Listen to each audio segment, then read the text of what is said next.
প্রিয়জনের সাথে ঈদ উদযাপন শেষে একটু একটু করে কর্মস্থলে ফিরতে শুরু করেছে মানুষ। সেই ফেরার খবর এবারে জানাবো যশোর থেকে সহকর্মী তৌহিদুর রহমান আমাদের সাথে যুক্ত হয়েছেন। তৌহিদ, এখনো ঈদের আমেজ কিন্তু চারদিকে রয়ে গেছে, পুরোদমে কর্মস্থল শুরু হয়নি, কিন্তু একটু একটু করে ফেরা শুরু হয়েছে। কেমন দেখছেন সব?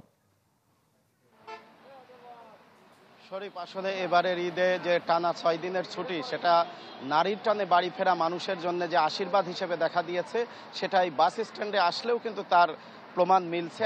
আমি যেখানে দাঁড়িয়ে আছি, যশোরের গাড়ির ছেড়ে যাওয়ার, দূরপাল্লার যানবাহন ছেড়ে যাওয়ার সর্বশেষ স্টপেজ এইখানে। সারাদিনই স্বাভাবিক সময়ে, সারাদিনই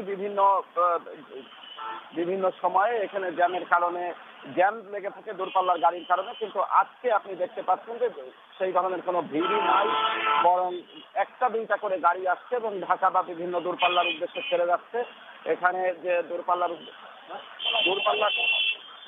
উদ্দেশ্যে ছেড়ে যাচ্ছে, কিন্তু সেই ভিড় এখানে লক্ষ্য করা যাচ্ছে না। এখানে পরিবহন যে কাউন্টারগুলো, তাদের সাথে কথা বলে দর্শক, ঢাকায় যে মানুষজন ফিরছেন একটু একটু করে, সেই খবর আপনাদের দেখাচ্ছিলাম এতক্ষণ। 1, 2, 3 ঢাকায় জমি জিতে নিন 100% ক্যাশব্যাক সহ 20 কোটি টাকার পুরস্কার।